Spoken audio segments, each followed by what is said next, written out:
பணம் பத்தும் செய்யும் பாதாளம் வரை போகும் என்று நம்முடைய முன்னோர்கள் அந்த காலத்திலேயே கூறியுள்ளார்கள். அப்படிப்பட்ட அற்புத சக்தி வாய்ந்த பணம் ஒருவரிடம் இல்லை என்றால் அவரால் அவருடைய வாழ்க்கையில் ஜெயிக்கவே முடியாத சூழ்நிலை உண்டாகும். ஒருவர் சிறப்பாக வாழ்கிறார் என்பதற்கு அவர் வைத்திருக்கும் பணமே பிரதானமாக திகழ்கிறது. அப்படிப்பட்ட பணத்தை பெறுவதற்கு செய்யக்கூடிய பிரம்ம முகூர்த்த வழிபாட்டு முறையை பற்றித்தான் இந்த வீடியோவில் பார்க்க போகிறோம். பொதுவாகவே பிரம்ம முகூர்த்தம் என்பது தேவர்களுக்குரிய நேரமாக கருதப்படுகிறது.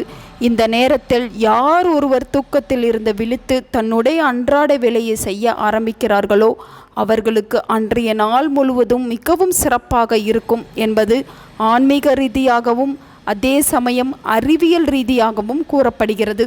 பல எண்ணில் அடங்காத நன்மைகள் கிடைக்கக்கூடிய நேரமாகத்தான் இந்த பிரம்ம முகூர்த்த நேரம் திகழ்கிறது. அப்படிப்பட்ட பிரம்ம முகூர்த்த நேரத்தில் நாம் செய்யக்கூடிய வழிபாட்டிற்கு பல மடங்கு பலம் கிடைக்கும் என்றும் நம்முடைய முன்னோர்கள் கூறியிருக்கிறார்கள். சாதாரணமாக சூரிய உதயமான பிறகு செய்யக்கூடிய வழிபாட்டிற்கு எந்த அளவிற்கு பலம் இருக்கிறதோ அதைவிட 10 மடங்கு அதிக பலன் பிரம்ம முகூர்த்த வேளையில் செய்யக்கூடிய பூஜைக்கு இருக்கும். அதோடு மட்டுமல்லாமல் பலரும் பிரம்ம முகூர்த்த வேலை என்பது காலை 4:30 மணியிலிருந்து 6 மணி வரை என்று நினைத்து இருப்பார்கள்.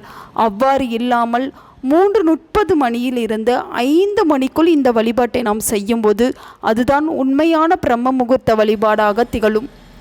48 நாட்கள் இந்த வழிபாட்டு முறையை பின்பற்ற வேண்டும். இந்த வழிபாட்டிற்கு ஒரு பச்சை நிற துணி வேண்டும். மேலும் ஒரு மரப்பெட்டி வேண்டும். மகாலட்சுமி தாயாரின் படம் தேவை. அந்த படத்தில் மகாலட்சுமி தாயார் பச்சை நிற ஆடை அணிந்திருப்பது போல் இருப்பது மிகவும் சிறப்பு. அவ்வாறு இல்லை என்றால் சாதாரண மகாலட்சுமி தாயாரின் படத்தை கூட உபயோகப்படுத்தி கொள்ளலாம். விருப்பம் இருப்பவர்கள் பச்சை நிற ஆடை அணிந்திருக்கும் மகாலட்சுமி தாயாரின் படத்தை வாங்கி வைத்து இந்த பூஜையை செய்யலாம்.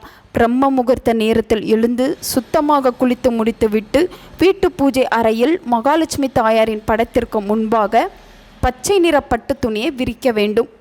பட்டு துணி கிடைக்காதவர்கள் சாதாரண துணியை கூட விரித்து கொள்ளலாம். இதற்கு மேல் ஒரு மரப்பெட்டியை வைக்க வேண்டும்.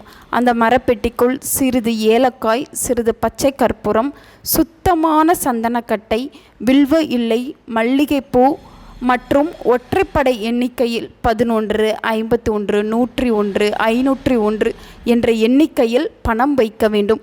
பிறகு மகாலட்சுமி தாயாருக்கு நெய் தீபம் ஏற்றி வைத்து மகாலட்சுமி தாயாரின் ஸ்தோத்திரங்களை கூற வேண்டும். கனகதார ஸ்தோத்திரங்களை படிப்பது மிகவும் சிறப்பு. நெய்வேத்தியமாக கற்கண்டை கூட வைக்கலாம்.